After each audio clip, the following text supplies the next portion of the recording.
आज 19 अप्रैल 2026 है और हम बैंकिंग, इंश्योरेंस, रेगुलेटरी और सिविल सर्विस परीक्षाओं के लिए आज के डेली करंट अफेयर्स को कवर करने वाले हैं। लेकिन शुरू करने से पहले ना मेरी आप सबको एक बहुत ही सख्त सलाह है। हाँ, और वो सलाह बहुत जरूरी है। बिल्कुल। देखिए, कृपया सीधा पीडीएफ पढ़ने मत बैठ जाइए। मतलब सिर्फ पीडीएफ का ढेर इकट्ठा करने से कभी कॉन्सेप्ट्स नहीं बनते। पहले इस पूरे डिस्कशन को ध्यान से सुनिए, अपने कॉन्सेप्ट्स बनाइए और उसके बाद ही पीडीएफ को हाथ लगाइएगा। एकदम सही बात है। जब तक फाउंडेशन क्लियर नहीं होगा तब तक वो पीडीएफ सिर्फ कुछ पेजों का बंडल ही रहेगा। राइट। और आज के इन सभी जटिल विषयों का गहराई से विश्लेषण करने के लिए मेरे साथ हमारे एक्सपर्ट मौजूद हैं। आपका बहुत बहुत स्वागत है। मैं हमेशा मानती हूँ कि हमारा ये जो सेशन है ना, ये एक ब्रिज की तरह है जो बिखरे हुए डेटा को एक प्रॉपर समझ में बदल देता है। शुक्रिया। और मेरा भी यही मानना है कि आज के जो हमारे सोर्सेज हैं वो इस ब्रिज को और भी मजबूत बनाएंगे। तो शुरुआत करें? बिल्कुल।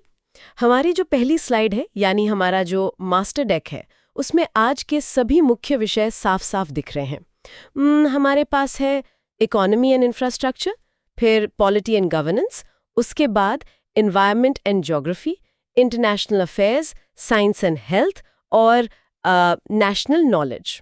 और यहाँ सबसे ज्यादा ध्यान देने वाली बात स्लाइड की टैगलाइन है, distilled frameworks for active recall and retention.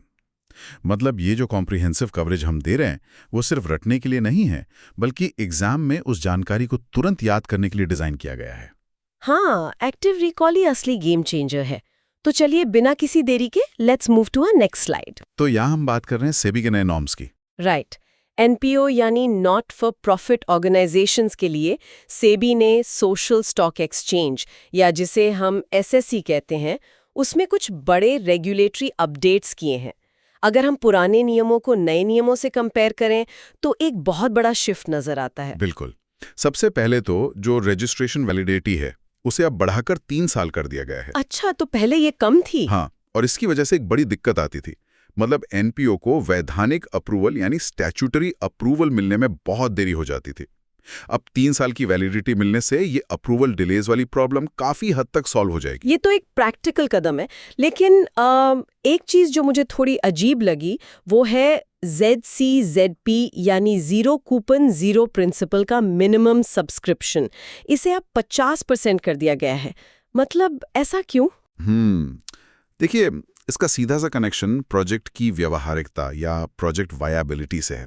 अगर किसी सोशल प्रोजेक्ट को मार्केट से 50% सपोर्ट भी नहीं मिल पा रहा है तो इसका मतलब है कि वो प्रोजेक्ट आगे चलकर सस्टेन नहीं कर पाएगा। ओहो, मतलब ये एक तरह का रियलिटी चेक है। एग्जैक्टली।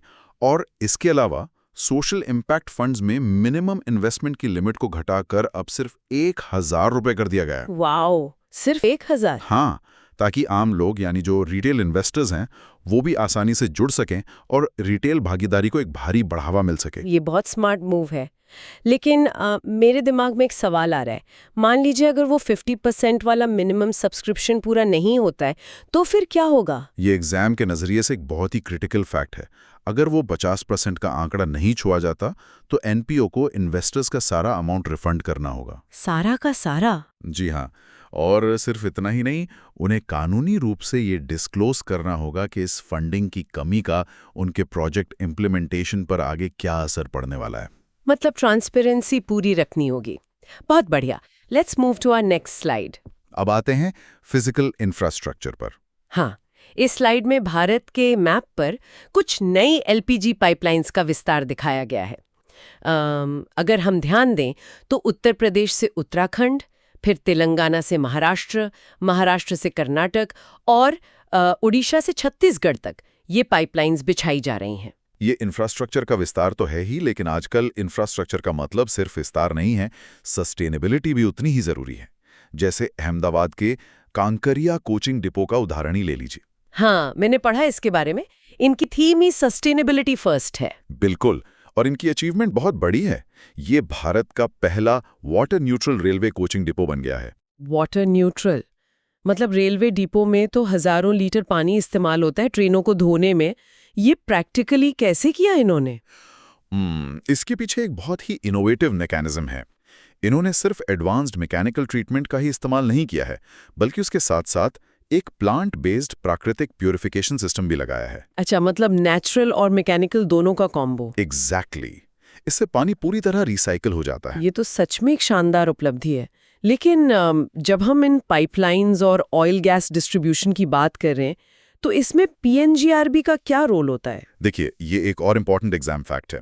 पीएनजीआरबी यानी petroleum and natural gas regulatory board एक वैधानिक निकाय है जो 2006 के एक्ट के तहत काम करता है। राइट। अब ध्यान रखने वाली बात यह है कि यह केवल डाउनस्ट्रीम डिस्ट्रीब्यूशन को रेगुलेट करता है। जहां तक अपस्ट्रीम प्रोडक्शन की बात है, मतलब जहां से गैस या तेल निकाला जा रहा है, वो इनके दायरे में नहीं आता। मतलब एक्सट्रैक्शन इनके पास नहीं है, सिर्फ डिस्ट्रीब्यूशन का काम ये देखते हैं। क्लियर है। Let's move to our next slide. अब हम बात करेंगे थोड़ी ग्लोबल टेंशन की और कैसे वो हमारी सप्लाई चेन को इम्पैक्ट करती है। हाँ, आजकल जिस तरह के जियोपॉलिटिकल हालात हैं, भारत की ट्रेड डिफेंस स्ट्रेटजी काफी क्रिटिकल हो जाती है। इसके 3 मुख्य पिलर्स हैं जो सोर्सेज में दिए गए हैं। बिल्कुल। अगर हम पहले पिलर को डिकोड करें तो वो है भारत मैरीटाइम इंश्योरेंस पूल। जब ग्लोबल झटके लगते हैं तो प्राइवेट कंपनियां इंश्योरेंस देने से घबराती हैं। इसीलिए निरंतर समुद्री बीमा कवरेज सुनिश्चित करने के लिए सरकार ने 12,980 करोड़ रुपए की एक सॉवरेन गारंटी स्थापित की है ताकि हमारे जहाजों का कवरेज कभी ना रोके। और दूसरा पिलर क्या है? दूसरा पिलर है रिलीफ स्कीम का विस्तार, resilience and logistics intervention for export facilitation. हाँ, ये तो 19 मार्च 2026 को लॉन्च हुई थी ना जी। और ताज़ा अपडेट ये है कि इसे अब मिस्र यानी इजिप्ट और जॉर्डन की शिपमेंट्स को कवर करने के लिए बढ़ा दिया गया है। और इसे इम्प्लीमेंट करने वाली नोडल एजेंसी है ECGC। ओके, ECGC से हैंडल कर रही है। और तीसरा पिलर थोड़ा इंटरेस्टिंग है, strategic sulphur export curves. Middle east संकट की वजह से अब सल्फर के एक्सपोर्ट पर रोक लगाकर घरेलू प्रतिधारण यानी डोमेस्टिक रिटेंशन को प्राथमिकता दी गई है। लेकिन सल्फर ही क्यों? मतलब इसके सोर्सेज और एंड यूज क्या हैं जो ये इतना इंपॉर्टेंट हो गया है? देखिए, सल्फर मुख्य रूप से पुगा वैली, बैरन आइलैंड, आंध्र प्रदेश, हिमाचल प्रदेश और केरला से प्राप्त होता है। अच्छा। और जहां तक इसकी यूज की बात है तो ये ammonium sulphate, SSP fertilizers, oil refining और रबर इंडस्ट्री के लिए एक बेसिक जरूरत है। बिना इसके हमारी एग्रीकल्चर और इंडस्ट्री दोनों खतरे में आ सकती हैं। ओहो, मतलब ये सच में बहुत क्रिटिकल है। एग्जैक्टली। और एग्जाम फैक्ट के तौर पे ये याद रखना जरूरी है कि हमारी स्ट्रेटेजिक मिनरल्स पॉलिसी एक्सपोर्ट से कहीं ज्यादा घरेलू सुरक्षा को प्राथमिकता देती है। जब भी जियोपॉलिटिकल अस्थिरता आती है तो ये पॉलिसी सल्फर जैसी आवश्यक सप्लाई चेन पर प्रतिबंध लगाने की पूरी आजादी देती है। बिल्कुल, पहले अपना घर सुरक्षित करना जरूरी है। Let's move to our next slide. तो यहाँ हम काबिल के बारे में बात करेंगे। हाँ, काबिल यानी खनिज विदेश इंडिया लिमिटेड।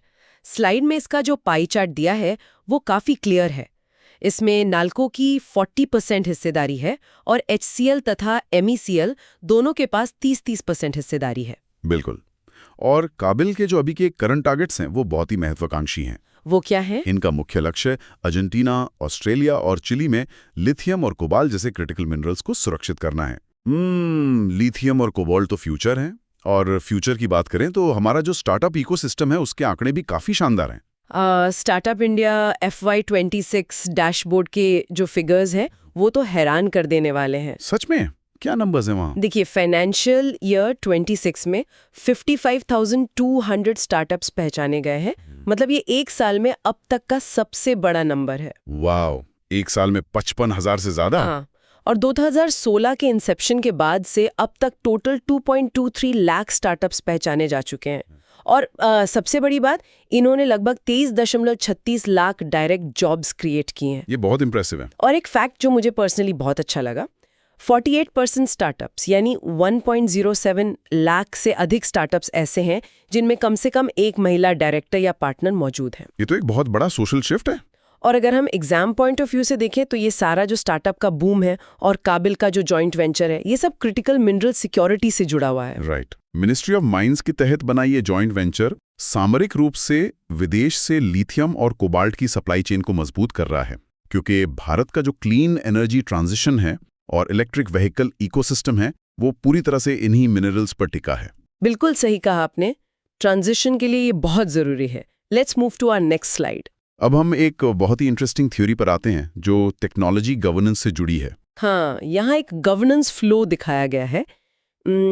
TPEC यानी tech and policy expert committee जो कि एक नवगठित कमिटी है, वो अब AIGEG यानी AI governance and economic group को सलाह देती है। बिल्कुल। लेकिन इस सोर्स में एक बहुत ही अजीब सी एनालॉजी है, एलीट ओवर प्रोडक्शन थ्योरी।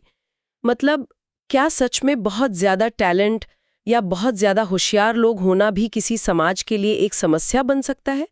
मैं सोच रही थी कि टैलेंट तो हमेशा अच्छा होता है ना। सुनने में अजीब लगता है, लेकिन पीटर टर्चिन की ये थ्योरी बहुत सॉलिड है। इनका कहना है कि जब समाज में एलीट्स की अधिकता हो जाती है तो सीमित पावर पोजीशंस के लिए एक बहुत ही खतरनाक और अत्यधिक प्रतिस्पर्धा पैदा हो जाती है। अच्छा, मतलब कुर्सी एक है और बैठने वाले 50। एग्जैक्टली। और इसी के साथ ऑसवर्ड स्पेंगलर का कल्चरल शिफ्ट का सिद्धांत भी जुड़ता है। उनके अनुसार समाज एक कल्चरल चरण से शुरू होता है जहां लोग रिस्क लेते हैं, इनोवेशन करते हैं, लेकिन धीरे धीरे वो समाज सिविलाइजेशन चरण में बदल जाता है जहां लोग रिस्क लेने से बचने लगते हैं और सिर्फ अपना धन सुरक्षित करने यानी वेल्थ प्रिजर्वेशन में लग जाते हैं। ओहो, और अगर हम इसे भारतीय संदर्भ में देखें तो क्या हमारे यहाँ भी यही पैटर्न दिख रहा है? दुर्भाग्य से हाँ। एग्जाम फैक्ट के रूप में ये याद रखें कि भारतीय एलीट्स अब इंडस्ट्रियल रिस्क लेने या इनोवेशन करने से पीछे हट रहे हैं और उनका पूरा फोकस सुरक्षित वेल्थ मेंटेनेंस की ओर जा रहा है। ये तो काफी चिंताजनक है। Let's move to our next slide. तो अब बात करते हैं 131वें संशोधन बिल की। इस स्लाइड में हम पूरी तरह से निष्पक्ष होकर सिर्फ तथ्यों पर बात करेंगे। यहाँ एक प्रोसेस फेलियर फ्लोचार्ट दिया गया है। जी, ये समझना बहुत जरूरी है कि आखिर बिल पास क्यों नहीं हो पाया। राइट। इस बिल ने क्या किया था कि महिला कोटा यानी जो 2023 का एक्ट था उसे 2011 के जनगणना डेटा का उपयोग करके सीधे 2026 के बाद होने वाले परिसीमन यानी डिलिमिटेशन से जोड़ दिया था। और इसी वजह से काफी विवाद हुआ। हाँ, और नतीजा ये निकला कि बिल हार गया। इसे केवल 298 वोट मिले, जबकि 2/3 बहुमत के लिए 352 वोटों की जरूरत थी। इसमें स्टूडेंट्स को दो बहुत ही महत्वपूर्ण आर्टिकल्स याद रखने चाहिए। वो कौन से हैं? पहला है आर्टिकल 82। ये कहता है कि प्रत्येक जनगणना के बाद सीटों का पुनः समायोजन या परिसीमन किया जाएगा। और दूसरा है आर्टिकल 330A और 332, जो लोकसभा और राज्य विधानसभाओं में महिलाओं के लिए आरक्षण का प्रावधान करते हैं। बिल्कुल। और अगर हम ग्लोबल डेटा पर नजर डालें तो ग्लोबल फीमेल पार्लियामेंट्री रिप्रेजेंटेशन के आंकड़े भारत के लिए थोड़े निराशाजनक हैं। वो कैसे? देखिए, रवांडा में 61% महिला प्रतिनिधि हैं, क्यूबा में 53% है, ग्लोबल एवरेज भी 25% के आसपास है, लेकिन भारत में ये अभी भी 15% से कम है। ये आंकड़े वाकई सोचने पर मजबूर करते हैं। हाँ, बहुत लंबा रास्ता तय करना है अभी। Let's move to our next slide. अब हम बात करेंगे हमारे लीगल फ्रेमवर्क की। जी। और वहां भी स्थिति कुछ खास अच्छी नहीं है। बिल्कुल नहीं है। इस सोर्स में भारत के जस्टिस बैकलॉग के जो आंकड़े हैं वो डराने वाले हैं। भारत में आज की डेट में 5 करोड़ से अधिक पेंडिंग केसेस हैं। 5 करोड़? ये कोई छोटा नंबर नहीं है। और इसके ऊपर से अंडर ट्रायल कैदियों पर हमारी भारी निर्भरता है, जेलें भरी पड़ी हैं। और इसी पर बिना किसी राजनीतिक पक्ष के ये तथ्य भी हैं कि शशि थरूर ने इसे इंस्टीट्यूशनलाइज्ड स्लगिशनेस यानी संस्थागत सुस्ती करार दिया है। उन्होंने इसे एक गहरा मानवाधिकार संकट बताया है और न्यायपालिका में डिजिटल कोर्ट्स तथा अधिक महिला प्रतिनिधित्व की सख्त मांग की है। ये तो हो गई एक साइड की बात, लेकिन इसी स्लाइड के दूसरे हिस्से में एंटी पायरेसी टूल किट का जिक्र है। वहां सिस्टम इतना सुस्त नहीं है। बिल्कुल नहीं। कमर्शियल मामलों में कानून बहुत तेज है। जैसे कॉपीराइट एक्ट 1957 के तहत 3 साल की कैद और 3 लाख रुपए जुर्माने का प्रावधान है, और जो नया सिनेमैटोग्राफ एक्ट 2023 है उसमें तो फिल्म के कुल बजट का 5% तक जुर्माना लग सकता है। एग्जैक्टली। और यहाँ 2 बहुत ही महत्वपूर्ण लीगल ऑर्डर्स भी हैं जो एग्जाम में पूछे जा सकते हैं। वो कौन से ऑर्डर्स हैं? पहला है डायनामिक इंजंक्शंस। ये कोर्ट के वो आदेश होते हैं जो लगातार चल रही पायरेसी वेबसाइटों को ब्लॉक करते रहते हैं, चाहे वो अपना डोमेन ही क्यों ना बदल लें। ओहो, मतलब ऑटोमेटिक ब्लॉकिंग। हाँ।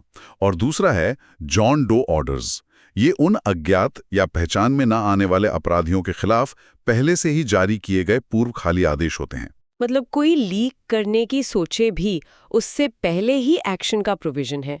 तो एग्जाम फैक्ट के तौर पर हम कह सकते हैं कि एक तरफ 5 करोड़ पेंडिंग केसेस के साथ जुडिशियल स्लगिशनेस है, तो दूसरी तरफ डायनामिक इंजंक्शंस और सिनेमैटोग्राफ एक्ट 2023 जैसे कड़े उपायों के साथ डिजिटल पायरेसी को रोकने का पूरा डिफेंस तैयार है। बिल्कुल सही समरी है ये। Let's move to our next slide. अब आते हैं इंडस्ट्रियल सेफ्टी और लेबर अनरेस्ट पर, और यहाँ भी हम पूर्ण निष्पक्षता के साथ सिर्फ तथ्यों पर फोकस करेंगे। राइट। यहाँ एक बहुत ही इंपॉर्टेंट कॉन्सेप्ट समझाया गया है, द क्रीपिंग रिस्क स्टेयरकेस, यानी धीरे धीरे बढ़ते खतरे की सीढ़ियां। ये बहुत ही प्रैक्टिकल कॉन्सेप्ट है। इसकी पहली सीढ़ी होती है अनदेखे जोखिमों का धीरे धीरे जमा होना। फिर आता है दूसरा स्टेप, जहां मशीन के रख रखाव या मेंटेनेंस की अनदेखी की जाती है। हाँ, कॉस्ट कटिंग के चक्कर में। बिल्कुल। और आखिरी सीढ़ी होती है सिस्टम फेलियर। इसका सबसे भयानक उदाहरण है छत्तीसगढ़ का वेदांता बॉयलर ब्लास्ट, जिसमें लगभग 20 से 21 लोगों की जान चली गई थी। और इसके पीछे एक बड़ा लीगल गैप भी काम कर रहा है। वो क्या है? देखिए, OSHE कोड 2019 यानी ऑक्यूपेशनल सेफ्टी कोड कंपनियों को लचीलापन तो देता है, लेकिन साथ ही ये एम्प्लॉयर की सख्त जिम्मेदारी को सीमित कर देता है। अच्छा, मतलब कंपनी के मालिकों पर सिर्फ थोड़ा प्रेशर कम कर दिया गया है। हाँ, और जब सख्त लायबिलिटी कम हो जाती है तो डिटरेंस या रोक अपने आप कम हो जाती है। इसी वजह से हम जगह जगह लेबर प्रोटेस्ट्स देख रहे हैं। बिल्कुल। कोड ऑन वेजेस 2019 और पुराने मिनिमम वेजेस एक्ट 1948 के बीच एक विवाद चल रहा है। जैसे कि अभी नोएडा के कर्मचारी न्यूनतम 20,000 रुपए वेतन की मांग को लेकर विरोध कर रहे हैं। ये जो विरोध है, ये सीधे सीधे ट्रांजिशन की विफलताओं और कानूनों के खराब कार्यान्वयन को उजागर करता है। सही बात है। और यहाँ एक और एग्जाम फैक्ट है जो गवर्नेंस से जुड़ा है, प्रिवेंशन ऑफ करप्शन एक्ट। ये एक्ट पब्लिक सर्वेंट्स को क्रिमिनलाइज तो करता है, लेकिन उन पर मुकदमा चलाने के लिए सरकार की पूर्व स्वीकृति यानी प्रायर अप्रूवल की आवश्यकता होती है। अच्छा, मतलब केस चलाने से पहले सरकार से पूछना पड़ेगा। हाँ, जैसे हाल ही में राजस्थान के एक SDM का 60,000 रुपए की रिश्वत का मामला सामने आया। वहां ये पॉइंट बहुत चर्चा में था। ये तो एक बड़ा लूपहोल लगता है। Let's move to our next slide. अब बात करते हैं हमारे संविधान की फिलॉसफी और भाषाओं की। हाँ, ये टॉपिक मेरा फेवरेट है। स्लाइड में 8वीं अनुसूची की टाइमलाइन दी गई है जी। अगर हम हालिया अपडेट्स देखें तो मेघालय ऑफिशियल लैंग्वेजेस ऑर्डिनेंस 2026 ने अंग्रेजी के साथ साथ खासी और गारो को भी आधिकारिक भाषाओं में जोड़ा है। ये एक बहुत ही पॉजिटिव कदम है इंक्लूजन की तरफ। बिल्कुल। और अगर थोड़ा पीछे जाएं तो हमारे वाइस प्रेसिडेंट ने सिंधी भाषा में संविधान का अनुवाद जारी किया था, जिसे 1967 में 21वें संशोधन द्वारा जोड़ा गया था। और संथाली का भी तो जिक्र है ना? हाँ, वाइस प्रेसिडेंट ने संथाली में भी अनुवाद जारी किया है, जो 2003 में 92वें संशोधन द्वारा 8वीं अनुसूची में आई थी। और संथाली को लेकर एक बहुत ही क्रिटिकल डेटा नोट है, वो ओल चिकी लिपि वाला। एग्जैक्टली। संथाली भाषा में ओल चिकी लिपि का उपयोग होता है, जिसका आविष्कार 1925 में रघुनाथ मुर्मू ने किया था। ये फैक्ट कई बार एग्जाम्स में पूछा जा चुका है। वाओ, ये तो बहुत इंपॉर्टेंट है। अच्छा, इसी स्लाइड में कॉन्स्टिट्यूशनल डायरेक्टिव्स और सेक्युलरिज्म के बीच का एक दार्शनिक अंतर भी समझाया गया है। हाँ, ये संविधान की असली आत्मा है। अगर हम पार्ट 3 यानी फंडामेंटल राइट्स को देखें तो ये नेगेटिव इंजंक्शंस कहलाते हैं। नेगेटिव? वो कैसे? क्योंकि ये स्टेट को कुछ काम करने से रोकते हैं, जैसे कि स्टेट अपनी पावर का ओवररीच नहीं कर सकता। समझ गई। लेकिन दूसरी तरफ पार्ट 4 है, यानी हमारे DPSP जी। ये पॉजिटिव डायरेक्टिव्स हैं। मतलब ये स्टेट को कुछ कार्रवाई करने का दायित्व देते हैं, जैसे कल्याणकारी योजनाएं बनाना। अच्छा, और सेक्युलरिज्म वाला पॉइंट? वो भी इसी पॉजिटिव नेगेटिव फ्रेमवर्क पर आधारित है। जो वेस्टर्न मॉडल है सेक्युलरिज्म का, वो नेगेटिव है, मतलब धर्म और राज्य का सख्त अलगाव, स्ट्रिक्ट सेपरेशन। हाँ, वहां धर्म और स्टेट बिल्कुल अलग रहते हैं। लेकिन हमारा जो इंडियन मॉडल है वो पॉजिटिव है। यहाँ स्टेट सभी धर्मों का समान रूप से समर्थन करता है। बहुत ही खूबसूरत तरीके से समझाया आपने। तो हम सारांश में कह सकते हैं कि 8वीं अनुसूची में खासी और गारो को शामिल करने के प्रयास हुए हैं। हमारा संविधान मौलिक अधिकारों यानी नेगेटिव इंजंक्शंस और DPSP यानी पॉजिटिव डायरेक्टिव्स के बीच बैलेंस बनाता है, और हमारा सेकुलरिज्म सभी धर्मों के सपोर्ट पर जोर देता है। बिल्कुल perfect. Let's move to our next slide. और ये हमारी आखिरी स्लाइड है जो पर्यावरण से जुड़ी है। हाँ, यहाँ सेंटिनल स्पीशीज का जिक्र है। अगर हम इसकी परिभाषा देखें तो ये वो जीव होते हैं जो इकोसिस्टम की सेहत और पर्यावरणीय खतरों के प्रारंभिक संकेतक या अर्ली इंडिकेटर्स के रूप में काम करते हैं। जैसे कि अगर इन्हें कुछ नुकसान हो रहा है तो मतलब पूरा इकोसिस्टम खतरे में है। बिल्कुल। और इस लिस्ट में कुछ जानवरों के स्टेटस दिए गए हैं, जैसे एम्परर पेंगुइन। इनका स्टेटस तो एंडेंजर्ड है ना? हाँ, अंटार्कटिक की बर्फ पिघलने की वजह से इन्हें सीधा खतरा है। इसके अलावा फर्स सील भी एंडेंजर्ड है और सदर्न एलिफेंट सील को अभी वल्नरेबल कैटेगरी में रखा गया है। लेकिन इसमें एक प्रजाति है जो हमारे बहुत करीब है, इंडस रिवर डॉल्फिन। राइट, जिसका साइंटिफिक नाम है प्लेटानिस्टा माइनर। ये एक मीठे पानी की प्रजाति है। और इनके बारे में एक बहुत ही खास बात है कि ये अंधी होती हैं या कह लीजिए इनकी आंखें बहुत ही रिड्यूस्ड होती हैं। और ये मुख्य रूप से पाकिस्तान में पाई जाती हैं, लेकिन भारत में भी इनकी उपस्थिति ब्यास नदी, बेस रिवर में देखी गई है। बिल्कुल। और एग्जाम फैक्ट के तौर पर स्टूडेंट्स को ये समझना होगा कि सेंटिनल स्पीशीज जो प्रारंभिक चेतावनी देती हैं, उससे इंसानों या अन्य प्रजातियों के गंभीर रूप से प्रभावित होने से पहले ही हम इकोसिस्टम की सेहत की निगरानी कर सकते हैं। हाँ, और जो IUCN रेड लिस्ट है वो विलुप्त होने के जोखिम के आधार पे प्रजातियों को कैटेगराइज करती है, जिसमें एंडेंजर्ड का सीधा सा अर्थ है जंगल में बहुत अधिक जोखिम। एकदम सही। ग्लोबल एनवायरमेंटल क्राइसिस की। हाँ, हमारे पास UNEP यानी यूनाइटेड नेशंस एनवायरनमेंट प्रोग्राम का फूड वेस्ट रिपोर्ट डैशबोर्ड है। डेटा बहुत ही चौंकाने वाला है यार। बहुत ज्यादा। सालाना 1.05 billion ton global waste generate हो रहा है। और इससे भी बड़ी बात यह है कि दुनिया भर में होने वाले कुल ग्रीन हाउस गैस इमिशंस का 8 से 10% हिस्सा सिर्फ इस सड़ते हुए भोजन से आता है। जिसमें मुख्य रूप से मीथेन शामिल है। तो इस डेटा के पीछे का साइंस समझना बहुत जरूरी है एस्पिरेंट्स के लिए। बिल्कुल। जब खाना लैंडफिल में जाकर सड़ता है ना, तो वहां ऑक्सीजन नहीं होती। इस एनारोबिक डिकम्पोजिशन की वजह से मीथेन गैस बनती है। अच्छा। और एग्जाम के नजरिए से ये याद रखना जरूरी है कि मीथेन कार्बन डाइऑक्साइड के मुकाबले वातावरण में गर्मी को सोखने की कहीं ज्यादा क्षमता रखती है। बाप रे। अगर हम ग्लोबल रैंकिंग्स देखें तो पहले नंबर पर चीन है, जो 108 मिलियन टन वेस्ट करता है। 108 मिलियन टन? हाँ। दूसरे नंबर पर भारत है 78 से 80 मिलियन टन के साथ, और तीसरे नंबर पर USA है। भारत का दूसरे नंबर पर होना वाकई चिंताजनक है। लेकिन इसके साथ ही एक और डेटा है लाइट पोल्यूशन डायनामिक्स का। हाँ, द रीबाउंड इफेक्ट। बिल्कुल, यहाँ द रीबाउंड इफेक्ट का जिक्र है। सस्ती और हाई एफिशिएंसी LED का इस्तेमाल अचानक से बहुत बढ़ गया है, जिसकी वजह से लाइट पोल्यूशन कम होने के बजाय और ज्यादा हो गया है। मुझे ये कॉन्सेप्ट कुछ ऐसा लगता है जैसे कोई डाइटिंग पर हो, लेकिन सोचे कि अरे ये तो लो कैलोरी है और उससे दुगना खा ले। एकदम सही। सस्ती LED का मतलब हमने ऊर्जा बचाने के बजाय और ज्यादा लाइट जलाना शुरू कर दिया। आपने बिल्कुल सही मैकेनिज्म पकड़ा। इसे ही रीबाउंड इफेक्ट कहते हैं। इसके परिणाम बहुत ही गंभीर हैं। ये रात में सक्रिय रहने वाले जानवरों यानी नॉक्टर्नल एनिमल्स को परेशान करता है। उनका बायोलॉजिकल क्लॉक डिस्टर्ब करता है। ओहो।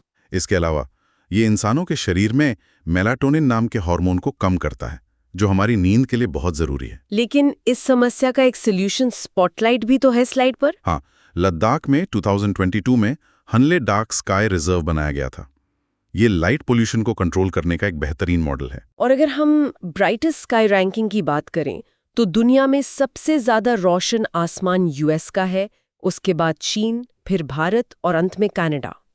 तो कुल मिलाकर एग्जाम के लिए हमें UNEP के 1.05 billion ton food waste, methane emission, top wasters, light pollution का रीबाउंड इफेक्ट और हनले डार्क स्काई रिजर्व, इन सबको एक साथ लिंक करके याद रखना है। बिल्कुल सही।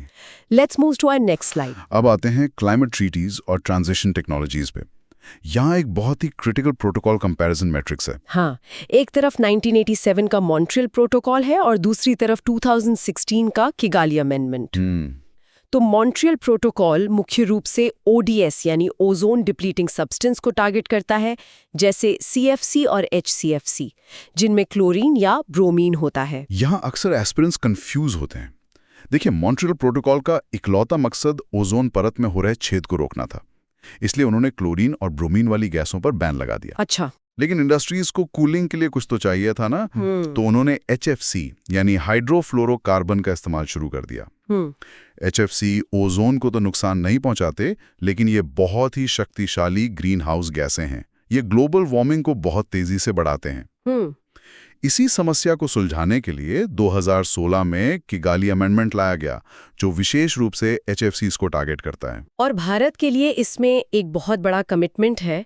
भारत का लक्ष्य है 2047 तक HFC के इस्तेमाल को 85% तक फेज डाउन करना। हाँ, ये 2047 का डेटा पॉइंट एग्जाम्स के लिए बहुत ही हाई यील्ड फैक्ट है, इसे नोट कर लें। इसी के साथ एक टेक्नोलॉजी एक्सप्लेनेटर भी है, इम्प्रूव्ड कुक स्टोव, जिसे ICS कहते हैं। इसमें धुएं का बेहतर सर्कुलेशन होता है। लेकिन एक्सपर्ट, एक सवाल है मेरा। स्लाइड में इसे एक एग्जाम ट्रैप बताया गया है और लिखा है कि ये LPG का स्थायी विकल्प यानी परमानेंट ऑल्टरनेटिव नहीं है। ऐसा क्यों? क्या ये सिर्फ एक टेम्पररी बैंडेड है जब तक कि हम पूरी तरह से क्लीन एनर्जी पर शिफ्ट नहीं हो जाते? ये एक बहुत ही वैलिड सवाल है। असल में इम्प्रूव्ड कुक स्टोव में सिर्फ ऑक्सीजन का फ्लो बेहतर किया गया है, जिससे धुआं कम होता है। लेकिन इसमें ईंधन के रूप में अभी भी लकड़ी या बायोमास का ही इस्तेमाल होता है। ओह, अच्छा। इसका मतलब यह है कि वनों की कटाई यानी डिफॉरेस्टेशन और लोकल लेवल पर जो एमिशन हो रहे हैं वो तो रोक ही नहीं रहे हैं। हाँ, वो तो है। इसलिए ये एक ट्रांजिशनरी टेक्नोलॉजी तो है जो आज की स्थिति को थोड़ा सुधारती है, लेकिन ये कोई क्लीन एनर्जी सॉल्यूशन नहीं है। एग्जामिनर इसी तकनीकी अंतर पर सवाल घुमाकर पूछने हैं। Let's move to our next slide. आगे बढ़ते हैं ज्योग्राफिक मैपिंग की तरफ, जहां पंचप्रयाग और ग्लोबल फ्लैश पॉइंट्स का जिक्र है। हाँ, शुरुआत करते हैं उत्तराखंड में अलकनंदा नदी के संगमों से, जिसे पंचप्रयाग कहा जाता है। इसका क्रम याद रखना बहुत जरूरी है। बेस नदी अलकनंदा है। पहला है विष्णुप्रयाग, जहां अलकनंदा और धौलीगंगा मिलती हैं। दूसरा नंदप्रयाग, जहां अलकनंदा और नंदाकिनी का संगम होता है। बिल्कुल। तीसरा कर्णप्रयाग, जहां अलकनंदा में पिंडर नदी आकर मिलती है। हाँ। चौथा रुद्रप्रयाग, जहां अलकनंदा और मंदाकिनी मिलती हैं। और आखिरी और पांचवा सबसे अहम है देवप्रयाग, जहां अलकनंदा और भागीरथी मिलती हैं और यहां से ये संयुक्त धारा गंगा बन जाती है। ये ज्योग्राफिक फ्लो न सिर्फ आर्ट एंड कल्चर बल्कि फिजिकल ज्योग्राफी के लिए भी बहुत जरूरी है। लेकिन नदियां सिर्फ हमारे देश के भूगोल को ही नहीं बल्कि ग्लोबल जियोपॉलिटिक्स को भी आकार देती हैं। वो कैसे? अगर हम ग्लोबल मैप पिन्स पर नजर डालें तो पहला पॉइंट है जाम्बिया। ये एक लैंडलॉक्ड देश है जिसकी सीमाएं 8 देशों से लगती हैं। 8 देशों से। यहाँ की मुख्य भौगोलिक विशेषताएं हैं जाम्बेजी नदी, जिस पर मशहूर विक्टोरिया फॉल्स है। इसके अलावा लेक करीबा और लेक तंगानिका। और इसका करंट कॉन्टेक्स्ट ये है कि यहाँ एक बहुत बड़ी कॉपर और कोबाल्ट की डील को रोक दिया गया है। मुझे लगता है ज़ाम्बिया का लैंडलॉक्ड होना इस डील के रोकने को और भी क्रिटिकल बना देता है। बिल्कुल। क्योंकि उन्हें अपने मिनरल्स एक्सपोर्ट करने के लिए दूसरे देशों के पोर्ट्स पर निर्भर रहना पड़ता है। एकदम सही। और दूसरा मैप पिन है हंगरी। ये भी एक लैंडलॉक्ड देश है जिसकी 7 सीमाएं हैं। इसकी राजधानी बुडापेस्ट है और यहाँ से डेन्यूब और तिजा नदियां गुजरती हैं। इसके अलावा यहाँ होटोबागी नेशनल पार्क है, जिसे पुष्टा भी कहा जाता है। ये पुष्टा वाला नाम तो एग्जाम्स में आ सकता है। हाँ, हंगरी की भौगोलिक स्थिति उसे यूरोपियन यूनियन की राजनीति में एक अहम बफर स्टेट बनाती है। और तीसरा पिन है स्विट्जरलैंड, जहाँ हाल ही में लेक न्यूशैटेल के पानी के नीचे रोमन काल की ऐतिहासिक कलाकृतियां पाई गई हैं। लेक न्यूशैटेल में ये तो इतिहास और भूगोल का एक बहुत ही शानदार क्रॉसओवर है। बिल्कुल। Let's move to our next slide. अब बात करते हैं सीधे तौर पर ग्लोबल जियोपॉलिटिक्स और बॉर्डर सिक्योरिटी की। यहाँ रडार थ्रेट्स का एक पूरा असेसमेंट है।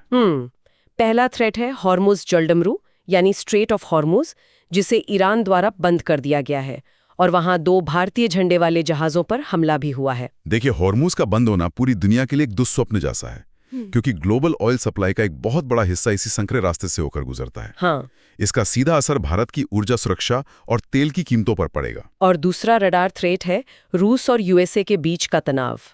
अमेरिका ने देशों को रूसी पेट्रोलियम खरीदने की अनुमति देने वाली अपनी छूट यानी वेवर को एक और महीने के लिए बढ़ा दिया है। और तीसरा थ्रेट मिडल ईस्ट से है, जहां लेबनान इजराइल बॉर्डर पर यूएन की ब्लू लाइन पर एक फ्रांसीसी शांति दूत या पीस कीपर की हत्या कर दी गई है। ये तीनों घटनाएं दिखाती हैं कि दुनिया इस वक्त एक अस्थिर दौर से गुजर रही है। बिल्कुल। रूस अमेरिका का पेट्रोलियम वेवर हो या यूएन ब्लू लाइन पर तनाव, ये सब इंटरनेशनल मार्केट्स को भारी रिस्क में डालते हैं। हम यहाँ इन घटनाओं के राजनीतिक पहलू में नहीं जा रहे हैं। हाँ, हमें न्यूट्रल रहना है। लेकिन एक एस्पिरेंट के तौर पे आपको ये समझना होगा कि इनका ग्लोबल इकोनॉमी पर क्या असर पड़ता है। एकदम सही बात है। अब भारत की सीमाओं की बात करते हैं। गृह मंत्रालय यानी MHA ने एक नई नो डिपोटेशन पॉलिसी प्रस्तावित की है। इसके तहत म्यांमार और बांग्लादेश से आए अवैध प्रवासियों को सीधे निर्वासित या डिपोर्ट करने से पहले होल्डिंग सेंटर में रखा जाएगा। अच्छा। और वहां उनकी आंखों और फिंगरप्रिंट की बायोमेट्रिक ट्रैकिंग अनिवार्य कर दी गई है। ये बहुत जरूरी स्टेप है। यहाँ मेरे दिमाग में एक सवाल आ रहा है, जब कोई प्रवासी अवैध है तो उसे तुरंत डिपोर्ट क्यों नहीं कर देते? ये होल्डिंग सेंटर्स और बायोमेट्रिक्स का इतना लंबा प्रोसेस क्यों जोड़ा गया है? क्या ये सिर्फ राष्ट्रीय सुरक्षा का मामला है या इसके पीछे कोई गहरी डिप्लोमेटिक रणनीति भी है? इसे ऐसे समझते हैं, जब आप बिना किसी डेटा रिकॉर्ड के किसी को सीमा पार वापस धकेल देते हैं तो इस बात की पूरी संभावना होती है कि वो व्यक्ति कुछ दिन बाद किसी दूसरे रास्ते से फिर से प्रवेश कर जाएगा। हाँ, ये तो है। बायोमेट्रिक्स लेने से भारत का स्टेट डेटाबेस मजबूत होता है। दूसरी बात, जब आप कूटनीतिक स्तर पर पड़ोसी देशों से बात करते हैं तो आपको ठोस सबूत देने होते हैं कि ये लोग उनके ही नागरिक हैं। ओहो, अब समझ आया। तो होल्डिंग सेंटर्स और ये डेटा उस कूटनीतिक दबाव को बनाने के लिए जरूरी है। यह एक बहुत ही क्लियर पर्सपेक्टिव है। इसी के साथ एक छोटा सा लेकिन अहम अपडेट नेपाल से है। नेपाल की सुप्रीम कोर्ट ने गगन थापा गुट को आधिकारिक तौर पर प्रामाणिक नेपाली कांग्रेस, ऑथेंटिक नेपाली कांग्रेस के रूप में मान्यता दे दी है। नेपाल की ये राजनीतिक हलचल भारत की विदेश नीति के लिए हमेशा से महत्वपूर्ण रही है। Let's move to our next slide. चलिए, डिफेंस एक्सरसाइज और वर्ल्ड इकोनॉमिक फोरम यानी WEF के रिपोर्ट्स का हब देखते हैं। सबसे पहले वर्ल्ड बॉर्डर सिक्योरिटी कांग्रेस 2026, जिसका आयोजन वियना, ऑस्ट्रिया में किया गया। और इसमें भारतीय प्रतिनिधि मंडल का नेतृत्व आनंद प्रकाश बडोला जी ने किया है।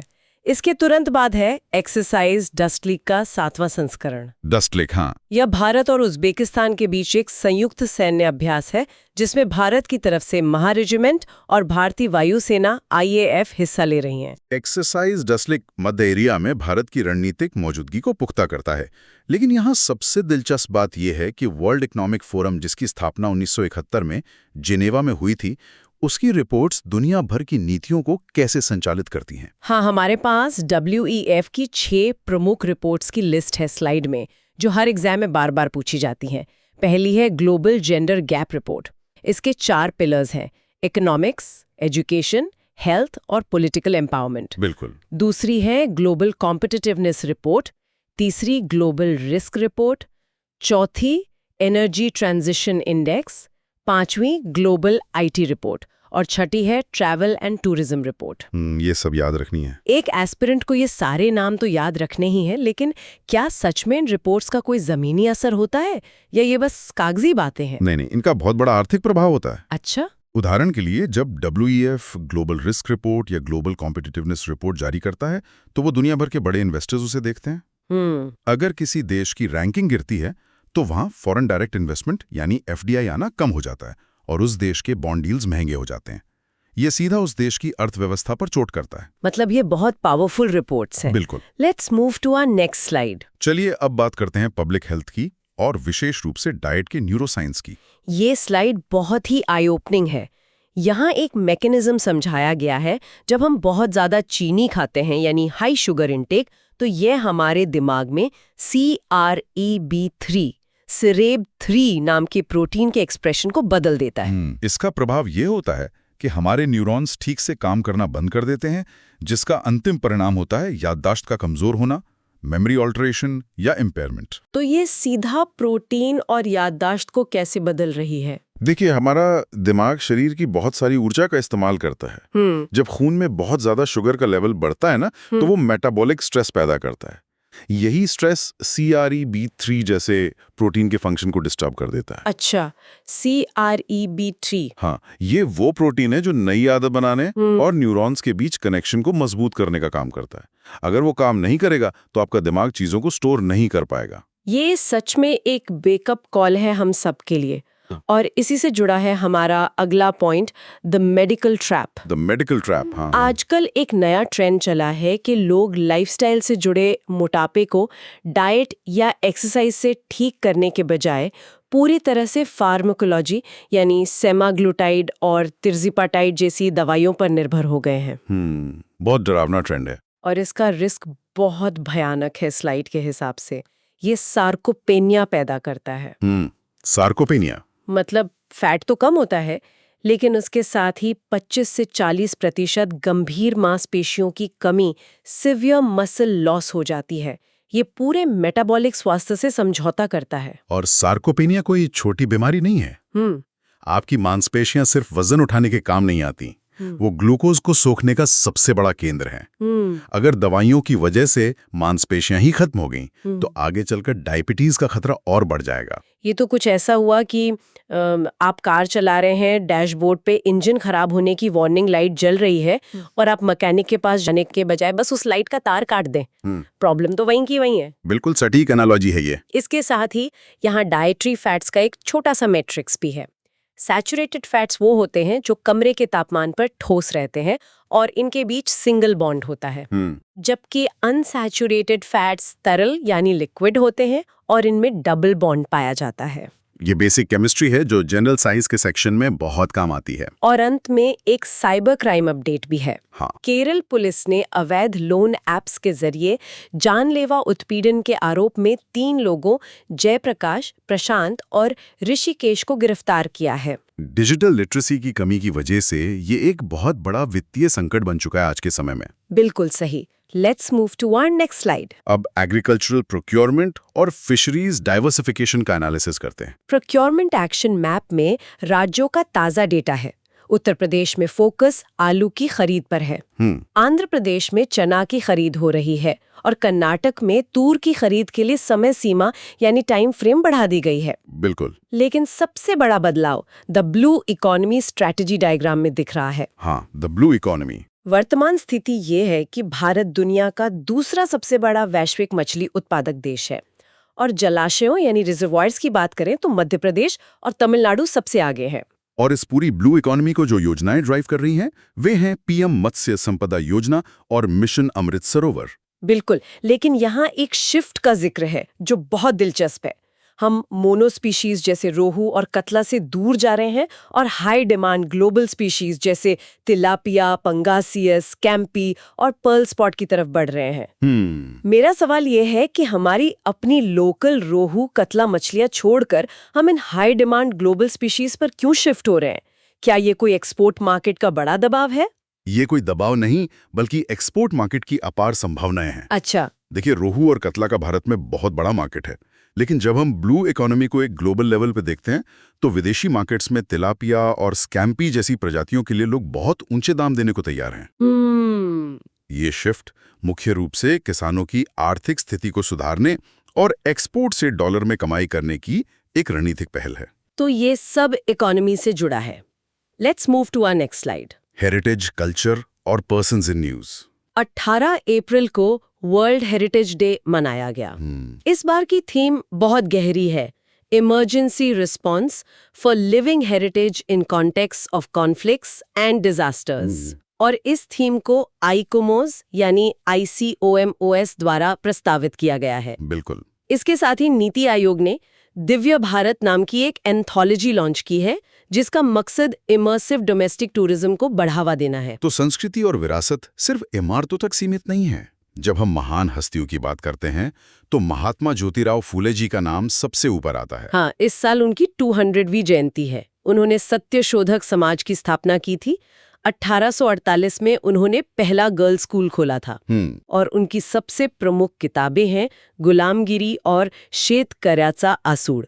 इन सारे फैक्ट्स को अच्छे से याद कर लें। अगर हम उनके कार्यों का विश्लेषण करें तो 1848 में लड़कियों के लिए स्कूल खोलना समाज के स्थापित नियमों को सीधी चुनौती देना था। बिल्कुल था। आज जब हम WEF की जेंडर गैप रिपोर्ट पढ़ते हैं तो हमें एहसास होना चाहिए कि फूले जी ने महिला सशक्तिकरण और जातिगत भेदभाव को मिटाने के लिए जो नींव रखी थी वो आज भी आधुनिक शिक्षा प्रणाली का मूल आधार है। ये एक बहुत ही प्रेरणादायक विचार है।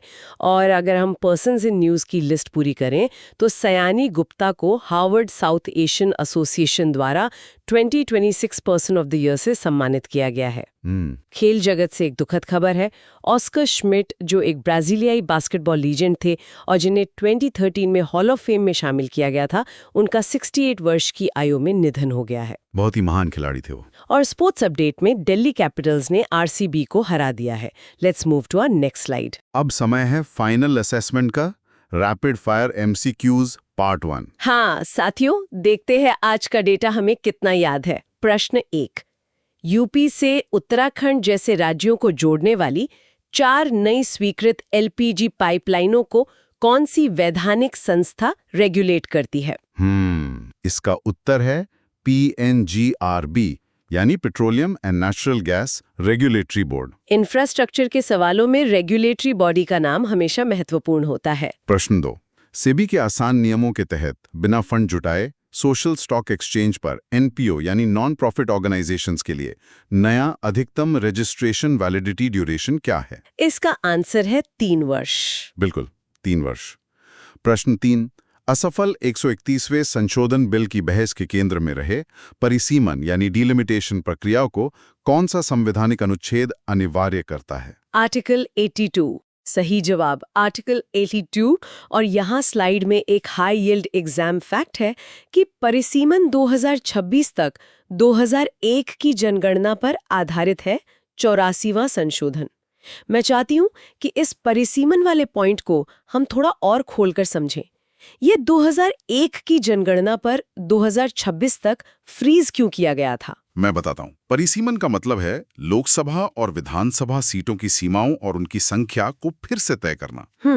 दक्षिण भारत के राज्यों ने जनसंख्या नियंत्रण में बहुत अच्छा काम किया था। अगर हर नई जनगणना के हिसाब से सीटें बढ़ती तो जिन राज्यों ने जनसंख्या बढ़ाई उन्हें संसद में ज्यादा सीटें मिल जाती, जो कि गलत होता। हाँ, जो कि एक तरह की सजा होती उन राज्यों के लिए जिन्होंने जनसंख्या कंट्रोल की। इसीलिए 84वें संशोधन ने 2026 तक सीटों की संख्या को फ्रीज कर दिया था ताकि सबको जनसंख्या स्थिर करने का समय मिल सके। बहुत ही बेहतरीन explanation. Let's move to our next slide. अब आते हैं final assessment rapid fire MCQs part 2 पर। प्रश्न, 92वें संशोधन के जरिए 8वीं अनुसूची में शामिल संथाली भाषा के लिए रघुनाथ मुर्मू द्वारा आविष्कृत कौन सी लिपि इस्तेमाल की जाती है? ओल चिकी।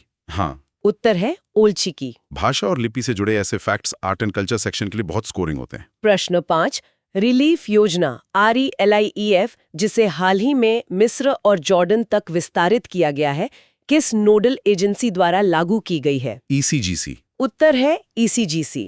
और आज का आखिरी प्रश्न, प्रश्न 6, अधिक चीनी का सेवन किस विशिष्ट प्रोटीन के एक्सप्रेशन को बदल देता है जिससे न्यूरोनल फंक्शन में बाधा आती है और याददाश्त कमजोर होती है? ये तो हमने अभी पढ़ा, CREB3। बिल्कुल सही, CREB3।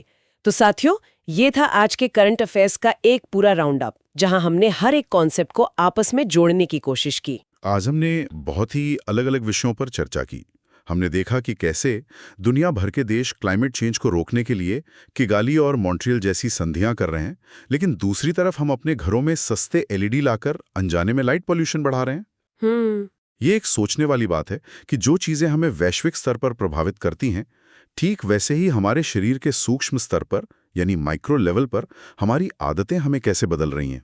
बिल्कुल। जब हम ज्यादा चीनी खाते हैं तो वो हमारे न्यूरॉन्स को डैमेज कर रही है। तो सवाल ये उठता है कि क्या एक बेहतर कल की शुरुआत सिर्फ बड़ी-बड़ी वैश्विक संधियों से होती है या हमारी अपनी थाली और हमारे अपने निजी विकल्पों से? ये वाकई बहुत ही प्रोवोकेटिव थॉट है सोचने के लिए। बदलाव की शुरुआत हमेशा खुद से ही होती है, चाहे वो पर्यावरण हो या हमारा शरीर। तो आज की इस गहन चर्चा में हमारे साथ अंत तक बने रहने के लिए सभी साथियों का बहुत बहुत धन्यवाद। धन्यवाद। हम आशा करते हैं कि आपको इस कंपाउंड लर्निंग के सेशन से बहुत वैल्यू मिली होगी। अगर आपको ये डीप डाइव पसंद आया हो और आपके कॉन्सेप्ट्स क्लियर हुए हों तो कृपया इस सेशन को लाइक करें, इसे सब्सक्राइब करें और एग्जाम की तैयारी कर रहे अपने सभी दोस्तों के साथ इसे शेयर जरूर करें। पढ़ते रहिए, चीजों को आपस में जोड़ते रहिए और अगले सेशन तक के लिए गुड बाय। Good bye.